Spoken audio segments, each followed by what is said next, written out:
Recipe নিয়ে তো আপনাদের সামনে। তো আজকে আমি পুঁই মিঠুলি রান্না করব। তো পুঁই মিঠুলিটা সম্পূর্ণ মুখরোচকভাবে করব। কেউ মাছের মাথা দিয়ে করে, মাছের তেল দিয়ে করে। তো আজকে আমার পুঁই মিঠুলি থাকছে চিংড়ি মাছ দিয়ে। তো সম্পূর্ণ মুখরোচকভাবে খাবারটা বানাতে থাকবে। তো কীভাবে বানাবো দেখতে থাকুন। তো দেখতেই পাচ্ছেন আমি এখানে শুধুই মিঠুলিগুলো নিয়েছি, একদম ছোটো ছোটো করে পিস করে, মানে শুধু মিঠুলি নিয়েছি, কোনো আর কি মানে ডগা কাণ্ড কিছুই নিইনি। এই রয়েছে, যেহেতু চিংড়ি মাছ দিয়ে হবে, যেহেতু চিংড়ি মাছ কেটে ধুয়ে বেছে নুন হলুদ মাখানোই রয়েছে। আর এখানে সব রকম সবজি দিয়ে বানাবো। শিম নিয়েছি, মূলো নিয়েছি, আলু, আর হচ্ছে কিনা যে কুমড়ো, আর অল্প 2-4টে বিনস আছে। তো এই দিয়েই এই আমার মানে পুঁই মিঠুলি চচ্চড়িটা হবে। তো দেখুন কিভাবে তৈরি করি। তেল গরম হয়ে গেছে, ফার্স্ট আমি এই যে চিংড়ি মাছগুলো ভেজে নেব।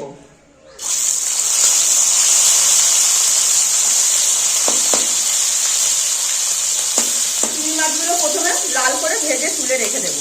দেখতেই পাচ্ছেন আমার চিংড়ি মাছগুলো ভালো মতো ভেজে নিয়েছি। তো চিংড়ি মাছ কিন্তু বেশি ভাজলে শক্ত হয়ে যাবে, তো সেই বুঝেই কিন্তু আপনাদের চিংড়ি মাছটা ভাজতে হবে। তো আমার চিংড়ি মাছটা ভালো মতো ভাজা হয়ে গেছে, এটাই আমি এবার কড়াই থেকে তুলে নেব। তো কড়াইতে তেল গরম হয়ে গেছে, আবার একটু তেল দিয়ে দিয়েছি। ওর মধ্যে এবার ফোড়ন দিয়ে দিচ্ছি, 2টো শুকনো লঙ্কা আর একটু 5 ফোড়ন ফোড়ন দিয়ে দিলাম। ফোড়নটা একটু ভালো মতো কালার চলে আসা পর্যন্ত অপেক্ষা করব।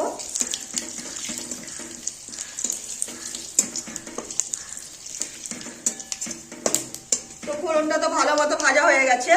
এবার এর মধ্যে এই যে সবার ফার্স্ট এখানে যে সব সবজিগুলো রয়েছে, সেই সবজিগুলো সবার প্রথমে দিয়ে দেব।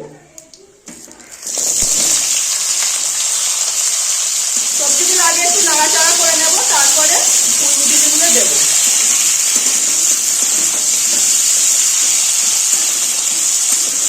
তাহলে এই যে সবজির যে কাঁচা গন্ধটা একটু হলেও কমে যাবে। তো সবজিগুলো একটু নাড়াচাড়া করে নিয়েছি 2-3 মিনিট ধরে। তো এবার আমি এই যে পুঁই মিঠুলিগুলো এর মধ্যে ছেড়ে দেবো। পুঁই মিঠুলিগুলো এবার এর সঙ্গে নাড়াচাড়া করে নেব, মানে যাতে মানে সবজির কাঁচা গন্ধটা না থাকে সেই বুঝেই ভালো মতো ভাজা করে নেব। এর মধ্যে আমি এবার পরিমাণ মতো নুন দিয়ে দেবো।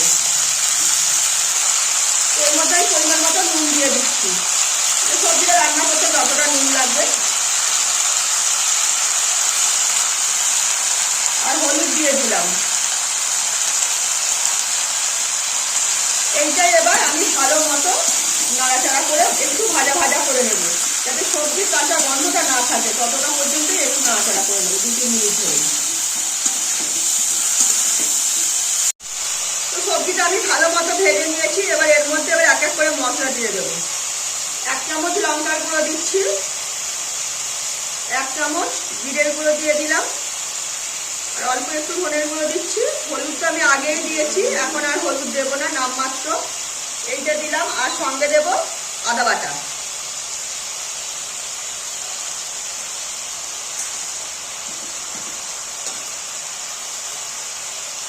এখানে যে পোস্ত বেটে এই সর্ষে বেটে রেখেছি, তো সর্ষে বাটা দিয়ে দিলাম,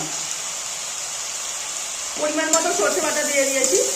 এইটাই আমি এবার ভালো মতো নাড়াচাড়া করে নেব। মশলাটার সঙ্গে সবজিটা ভালো মতো কষিয়ে নেব, যাতে মশলা সবজি আর কোনো কিছুরই মানে কাঁচা গন্ধ না থাকে। ততটাই ক্ষণ পর্যন্ত, অর্থাৎ 5-7 মিনিট ধরে একটু কষিয়ে নেব। তো দেখতেই পাচ্ছেন আমার সবজির সঙ্গে মশলা ভালো মতো কষানো হয়ে গেছে, একদম ঠিকঠাক হয়ে গেছে, শুকনো হয়ে গেছে। কষিয়ে নিয়েছি ভালো মতো, যাতে কাঁচা গন্ধ আর না থাকে সেই বুঝেই। এবার এইটাই আমি এবার জল ঢেলে দেবো। জল দিয়ে দিয়েছি পরিমাণ মতো সেদ্ধ করার জন্য। তো এবার ভালো মতো একটু সেদ্ধ করে নেবো। হাফের বেশি সেদ্ধ হয়ে গেলে তারপরে আমি চিংড়ি মাছটা দেবো। এখন চিংড়ি মাছ দিলে পরে চিংড়ি মাছ কিন্তু শক্ত হয়ে যাবে আর খাবারের টেস্টটাও নষ্ট হয়ে যাবে। তো এখন আমি এইভাবেই কিছুক্ষণ সেদ্ধ করে নেবো, তারপরে নামানোর আগে চিংড়ি মাছ মিশিয়ে নামিয়ে নেবো। তো দেখতেই পাচ্ছেন মানে সবজিতে যে জল দিয়েছিলাম, তো জলটা একদম কমে গেছে। তো এর মধ্যে অল্প করে একটু চিনি দিয়ে দিলাম। তো চিনি না দিলে কিন্তু খেতে ভালো লাগবে না, ব্যালেন্স মতো দিতে হবে, খুব বেশি না। মানে মুখে মিষ্টি লাগবে না, কিন্তু মানে ব্যালেন্সটা ঠিকঠাক হয়ে যাবে, মানে ঝাল মিষ্টি একদম ঠিকঠাক এসে যাবে। তো দিয়ে দিয়েছি, একদম সবজিগুলোও সব সেদ্ধ হয়ে গেছে, একদম নরম হয়ে গেছে, কেটে যাচ্ছে। তো এর মধ্যে আমি এবার এই যে চিংড়ি মাছটা যে ভেজে রেখেছি, এই চিংড়ি মাছটা এর সঙ্গে মিশিয়ে দেবো। চিংড়ি মাছটা দিয়ে 5 মিনিট একটু ধিমি আঁচে রাখবো, তাতে এই যে চিংড়ি মাছের যে মানে স্বাদ, তো সেটা সবজির মধ্যে টেনে নেবে, তো খাবারটা খেতে বেশি ভালো লাগবে। এইভাবে আমি আবার 2-5 মিনিট ধিমি আঁচে ঢেকে রেখে দেবো। তো ফিরে এলাম 5 মিনিট পরে, ধিমি আঁচে রেখে দিয়েছিলাম চিংড়ি মাছ দিয়ে ঢেকে। তো দেখতেই পাচ্ছেন জলটা পুরো শুকনো হয়ে গেছে আর খাবারটা পুরো মানে একদম মাখো মাখো তৈরি হয়ে গেছে। একদম সবজিগুলো সব শুকনো হয়ে গেছে, তো এই ভালো মতো সেদ্ধ হয়ে গেছে। তো সেই বুঝে একদম খাবারটা তৈরি করেছি। তো দেখতেই পাচ্ছেন কতটা একদম মুখরোচক খাবার একটা তৈরি হয়েছে, মানে যাই দিয়ে ভাত খেতে আশা করি কোনো কথা হবে না। তো আমার খাবারটা পুরো রেডি হয়ে গেছে, এটাই আমি এবার নামিয়ে নেব। তো দেখলেন কত সিম্পল পদ্ধতিতে মানে আমি পুঁইমিঠুলি চচ্চড়ি রান্না করলাম। চিংড়ি মাছ দিয়ে রান্না করেছি এই কারণে, একটা বেশ মুখরোচক ঝাল ঝাল খাবার, যেটা ভাত খেতে কোনো কথা হবে না।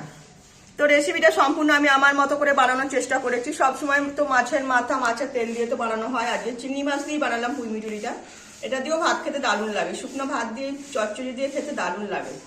তো একবার অবশ্যই বাড়িতে এইভাবে ট্রাই করে দেখবেন যে আমার খাবারটা কতটা টেস্টি হয়েছে। তো ভালো লাগলে লাইক, শেয়ার, কমেন্ট, সাবস্ক্রাইব করুন আমার চ্যানেলটাকে। তো আজকের মতো আমার রেসিপি এখানেই শেষ করলাম। সবাই ভালো থাকবেন।